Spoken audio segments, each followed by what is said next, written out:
Okay, the Australian government's been caught lying about their assistance with ISIS brides. Let's just see what's going on, viewers.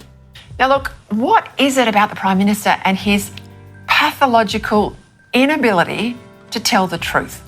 He's been at it again over this whole saga of the return to Australia of the so-called ISIS brides with their children, even though they'd left to live amongst an Islamist insurgency directed at countries like Australia.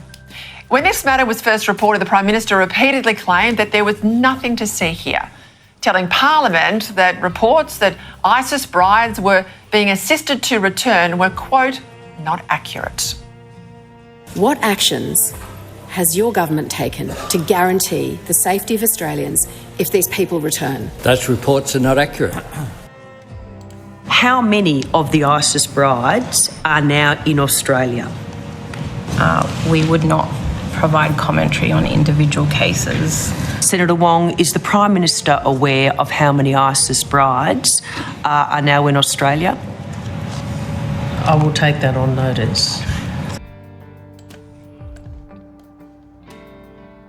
Now, the point of the fact of the matter is, the first question was, how many ISIS brides have come into the country? And the woman goes, we can't explain personal details of individual whatever. All they wanted was a confirmation of a collective amount of who was coming into the country. It's scandalous. It's actually making the government accessories to the fact of terrorism. People that are associated with terrorism, they're accessories to the fact.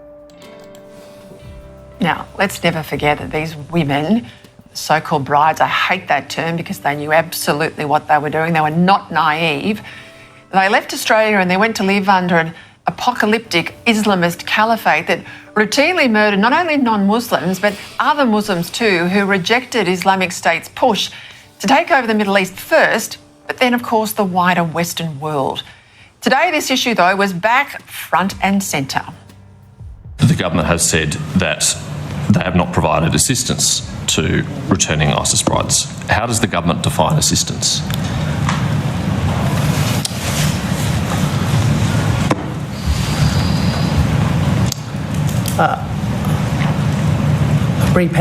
Repatriation assistance.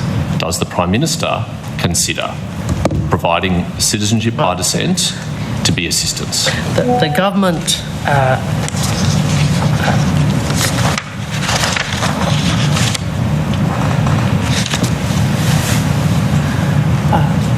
the government has been clear that we are not providing assistance to repatriate, and there is no plan to repatriate these individuals. So it is not assisting someone to return to Australia to provide them with the documents they need to enter Australia? Well, it's disgraceful. First of all, as the Prime Minister's made clear, there has been no repatriation. Now that's a lie. Just watch this comical exchange as the head of the Home Affairs Department came under fire today on this very point.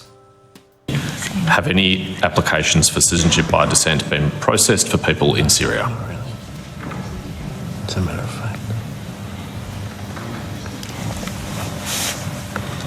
So, Senator,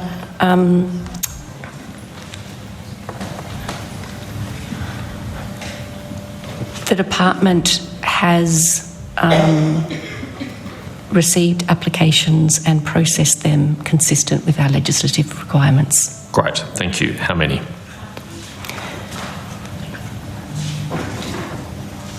Oh, God. The deception Senator, and the lying. In relation to the cohort that we're discussing, we processed 2 applications. Now, that's the head of the Home Affairs Department, and all of these pauses are happening in all of that testimony in Senate estimates because they don't want you to know what's really going on. I'm not putting it on the officials here.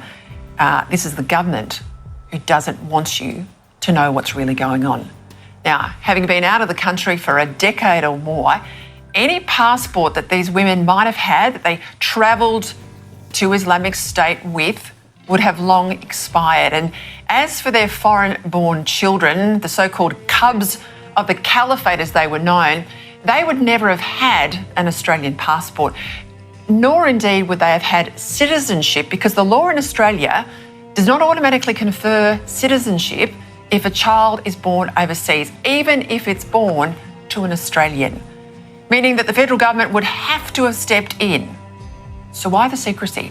Why is everyone going out of their way to dodge straight answers to simple questions like this? So whether... Well, anybody with common sense would know it's because it's associating the Australian government with terrorism. They're accessories to the fact. They're assisting people that are associated with terrorism. And who did them? How extensive were the checks? Are we sure these children are the offspring of these Australian women? Are we sure that they themselves have not been terrorist fighters, given that some may well be of fighting age now, particularly the boys? Today in Question Time, the Minister in this area, Tony Burke, almost slipped up on this very point. Now, he knows that anyone joining a listed terror organisation under Australian law is open to investigation and likely criminal charges upon returning to Australia. Have a listen. What we have is a situation where we have a number of Australian citizens who made a terrible decision, an absolutely dreadful decision. A terrible decision? They decided that they didn't want to live under Australian law. They wanted to go and live with terrorists and fight their cause. They abandoned their Australian rights under law. Not a terrible decision. They abandoned their Australian citizenship to go and assist terrorists overseas. They broke the law. They disqualified themselves. They forfeited their citizenship. They made a conscious choice. Join others who were involved in what has been described as one of the most horrific organisations. Not others, they joined terrorists in terrorism. They're busted, they've been exposed. It's a radical left-wing government. There've been activists in the past, particularly Anthony Albonese, and they're stuck in their activism. They're not serving the Australian people. They don't want the Australian people to know to what extent they've been participating in all this, because it makes them accessories to the fact of terrorism. That the world has seen. Did you watch that? Did you watch that? He said, they joined, then he paused. Not Islamic State, he said. I believe that's where he was headed, but he said, but they joined others overseas. He caught himself. Terrorists. Now, how do we even know the truth of who they really are?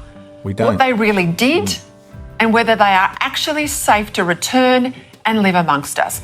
Remember, this is what a former senior federal police superintendent said on my show this week about the return of these women.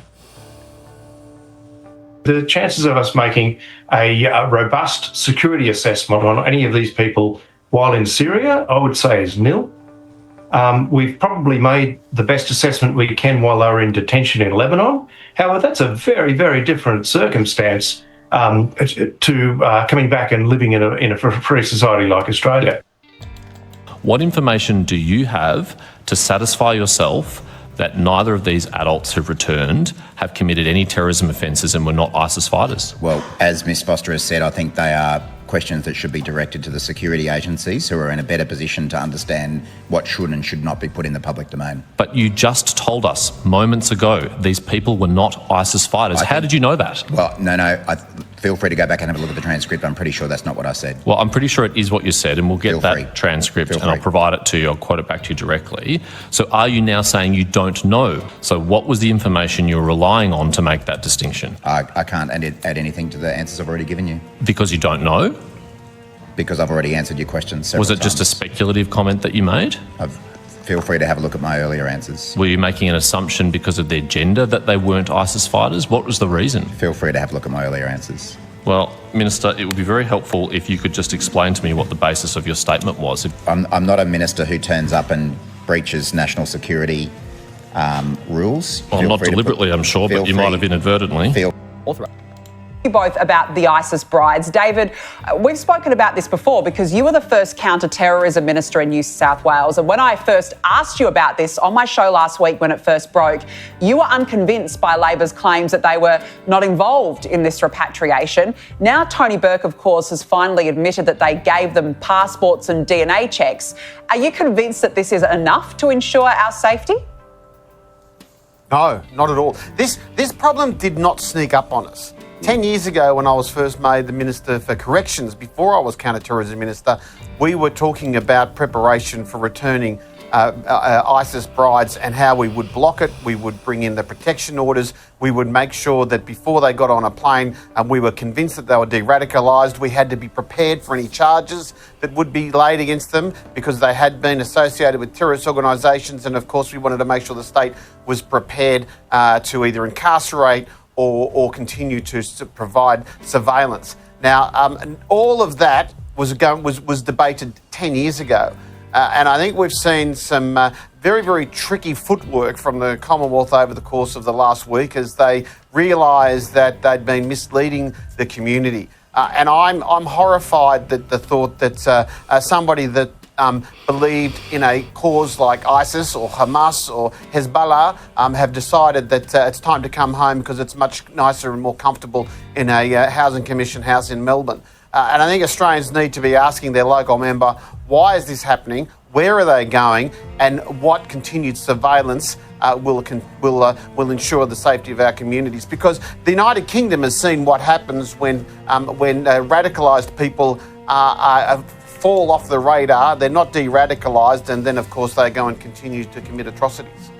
Look, absolutely. And the thing is that once these women left this country, they betrayed our values when they went and joined the death cult. Now, just because this jihadi romance hasn't quite worked out for them, Holly, they think, oh, well, we can swan back in, as David said, in Housing Commission in Melbourne, on the taxpayers' dime, of course. But what do you make of how Labor has dealt with this issue this week?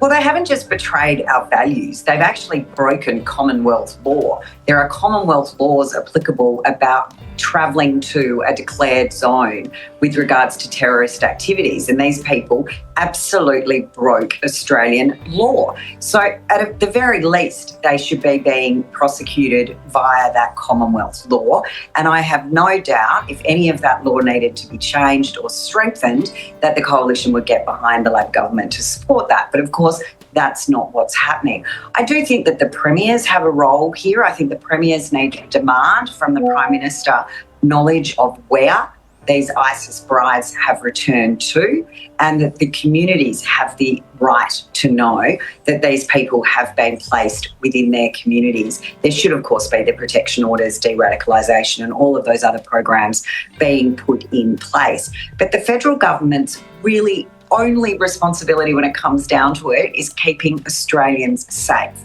And we can see now this government that was supposed to be about transparency and honesty with the Australian people is anything but. It is in fact the complete opposite. And in their attempts to appease their own internal left wing, they are... There you go. So they've broken Australian law. Holly has just said that they're appeasing their internal left wing, which under the leadership of Anthony Albanese, it has a tendency to support maligned Middle Eastern beliefs and pursuits.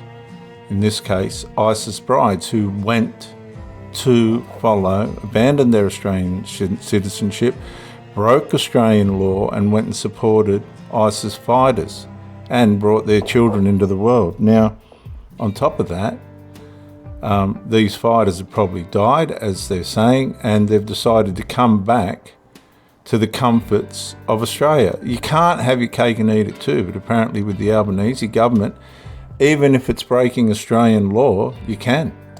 Actually putting Australians' lives at risk. Yeah, absolutely. I certainly agree. And I also thought, the fact that Tony Burke has this week backflipped and backflipped on multiple positions, has lied to the Australian public, and then, finally admits, actually, we did give them passports, and we don't know where these people are living. We know absolutely no information. And once again, it's an absolute national security failure on behalf of Labor. It's often the case when the going gets tough that the Minister for Home Affairs, Tony Burke, goes missing. And he's gone missing again this weekend on the question of the so-called ISIS brides and their children and their return to Australia. It's just not good enough for him not to front up to the media and for the public to answer questions about what the government knew, when they knew it, and what they did about the desire of these so-called ISIS brides and their children to return to Australia. They have to answer where they will be living, how they will be monitored, whether or not they'll be charged with any counter-terrorism offences, and whether or not the government assisted them in any way in their return to Australia. Australians, particularly those from persecuted minorities like the Yazidis and Assyrian Christians, who we made a home for after the rise and fall of Islamic State, are afraid today about what this means for them, and they deserve answers from their government. Liam Mendes is a young but accomplished journalist at The Australian who broke the news that ISIS brides would be returned to Australia. Now, at the time, our Prime Minister, Anthony Albanese, responded with this denial. Those reports are not accurate. To the Australians watching at home, those comments gave the clear impression that Liam Mendes' story was false. The totality of the reports had been labelled false and no contextual explanation was offered.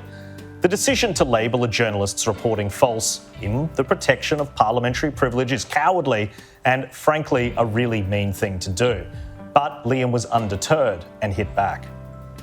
The Prime Minister has been accused by the opposition of misleading Australian Parliament by insisting these reports about the return of ISIS brides back to Australia were, quote, not accurate. Now, let's break it down. The Australian broke the story that more than a dozen women and children and some young men who travelled to Syria as children were preparing to be evacuated out of Syrian camps and brought home to New South Wales and Victoria before Christmas, and that upon arrival, multiple state and federal government agencies will work together to support and appropriately reintegrate the group into their community. And sure enough, a few weeks after Liam and The Australian published that video, this happened. They were smuggled out of prison camps in Syria, two so-called ISIS brides, successfully applying for Australian citizenship for their 4 children at our Beirut embassy, flying home to Australia 2 weeks ago. What a disgrace. Well, joining me this week to discuss is Institute of Public Affairs Research Fellow Mia Schlicht and Sky News contributor James Bolt. James, welcome to the show. Thank you. What do you make of all this? So for me, it's always the cover-up that kills you. Now, I'm not saying that Albanese's lied and misled Parliament, but I am saying he wasn't completely transparent with this story. And what that's led to is just this slow drip feed of information, breaking news every day, media updates, constant questions in press conferences. And it's made what is, look, a serious issue far more serious, far more drawn out, and it hurts the government so much more. So it's just a lesson in media management, because for the government to bring back ISIS brides, if they're doing it, it's because at some level they want to do it, but they also know it's controversial. But if they want to do it, be transparent with us. Tell us why. Why are they coming back? What is the humanitarian reason that they see is the importance of bringing them back? But this slow drip feeding and then they're on the back foot, it's bad look for them. Yeah, well said. Mia, welcome to the show. Great to have you in person. What do you make of this? Do you agree with James that they've actually ended up, I guess, damaging themselves more by omitting, by misleading? Yeah, thank you for having me, Jack. I completely agree with James here that the cover-up here is the worst of all. I mean, the only way through this is honesty, and there's been plenty of opportunities for the government to be honest and answer some questions, and at every point they have failed to do so. Now, we wonder why trust in government is so low, and it's because of things like this. I mean, just a few weeks ago, we had Albanese saying that there was no chance that these ISIS brides would be returning here to Australia, and he basically said that this the story that was broken in the Australian wasn't correct, and now the ISIS brides are returning. So what is it? And mainstream Australians are crying out for some honesty, and they're failing to give it. Yeah, no, well said. Staying on this, though, Foreign Affairs Minister Penny Wong has failed to answer basic questions about the ISIS bride saga. She does shed a bit of light, though, on why the government felt comfortable labelling the reports false. It comes down to what they define as assistance to these ISIS brides. The government has been clear that we are not providing assistance to repatriate, and there is no plan to repatriate these individuals. Public servants, officials, acting in accordance with their obligations, I think is a separate matter. Okay. Acting in accordance with obligations but against Australian law. So, does the Prime Minister or the government consider providing a passport to someone overseas to constitute assistance? I'm sorry? Does the government consider providing a passport to someone overseas to be assistance? Again, that's a matter for DFAT. James, let's bring you into this. This is interesting because the Prime Minister's comments, if you're just the average person watching at home and you're not trying to decode, the secret messages that the Prime Minister is putting there in his denials, you would have the impression that there were no ISIS brides coming. That's, if you're saying the reports are false, the substance of the reports were that there are ISIS brides. Instead, what Penny Wong has revealed here is they're quibbling over the phrase assistance. And they're saying, well, we didn't assist. The only problem is it's come out that they've not only had passports given, there were citizenship tests that were done, there were actual Australian government officers who have actually involved themselves in this situation, and they're saying that that's not a form of assistance. And all right, so this is infuriating to us as members of the media about the lack of transparency. But for the government to be going, okay, well, what's assistance? What is helping brides home? Like, put yourself in the shoes of Assyrian Christians in this country, okay? We have a reporter with us at Sky News who did a great article talking to Assyrian Christians who went through hell I wouldn't wish on my worst enemy at the hands of ISIS. And they are now in Australia, hoping that that part of their life was behind them. And they're getting these just drip morsels of coded messages, as you call them, from the government about what the situation is, where they are. Be honest with the people that are living in fear right now. Where are the brides going? What communities are they being resettled in? What level of oversight from the government are they getting? Because it is just such a slap in the face to a vulnerable community for this, it's annoying when it's dancing around a public servant getting hired over another or a jobs for a mate situation. When it's ISIS brides in the country, after what people have gone through in this country, is such a slap in the face to a vulnerable community. Yeah, no, I agree. Mia, what are your thoughts? Yeah, I completely agree with that. I think Senator Penny Wong's been called out here. I think she thought she was being clever, stonewalling some of these questions. How brilliant's James Patterson as well, the way that he just prosecutes and it. he keeps going. But the reason he's doing this is because this is a consistent trend that we're seeing in these Senate estimates or various other parliamentary inquiries. We have government officials like Senator Penny Wong, who think they're kind of being clever or cute by dancing around questions and giving these non-answers. It comes off as smug and arrogant, though. It does. I don't think it's working in the way that they think it's working. I think you're exactly right there. And mainstream Australians can see right through it. They can see that she doesn't want to give the answer. And a non-answer is just as good as an answer on this issue. So I think it's time for the government just to be honest about this. Be frank with it. Stop dancing around and playing around with technicalities, because Australians feel very strongly about this issue. They want some answers and they deserve to have those answers given to them. Yeah. Minister, tell Australians one thing while doing the exact opposite. The assumption suggests that they're coming back to Australia with our support, which they are not. The government insisting it played no role in their escape, accommodation or return flights, only basic consular assistance. These individuals received what they were entitled to by law, no more and no less. Would you agree with that, viewers? I don't think so, given the evidence the Australian government has broken its own laws, been partial to people that have abandoned their Australian citizenship 10 years ago to go and fight and support terrorists, at least who were fighting, and to have their children. And now possibly those men have been killed, These women have got their nose out of joint with the situation over there, and they want to come back to the comforts and benefits of the Australian way of life. What's your opinion on this one? My goodness me, can you trust the government?